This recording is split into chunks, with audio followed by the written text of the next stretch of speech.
Hi class, let's take a look at example 3.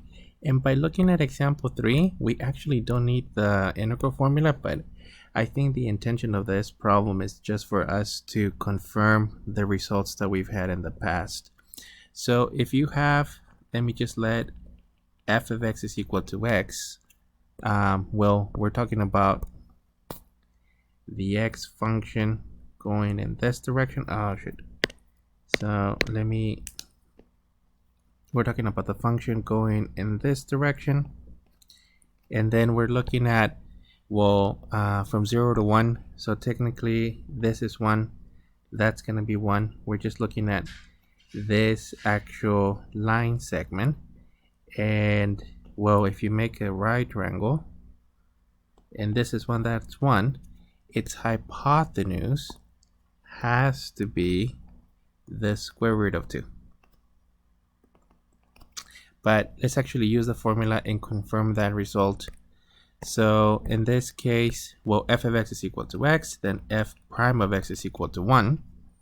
And then, well, the arc length, or in this case L, is going to be equal to from 0 to 1 of the square root of 1 plus f prime of x squared dx. So in this case, it's going to be from 0 to 1 square root, and this will be 1 plus technically 1 squared dx, or, well, it's just going to be from 0 to 1 square root of 2 dx, or square root of 2 integral from 0 to 1 dx, which is just going to give us, whoops, not square root of x, square root of 2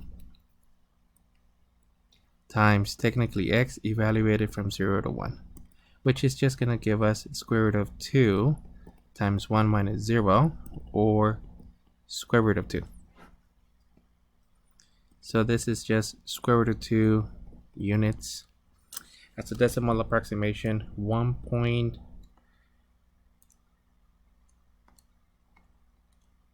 So 1.41 units.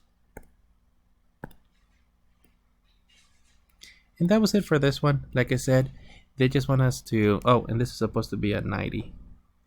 My sketch here is way off.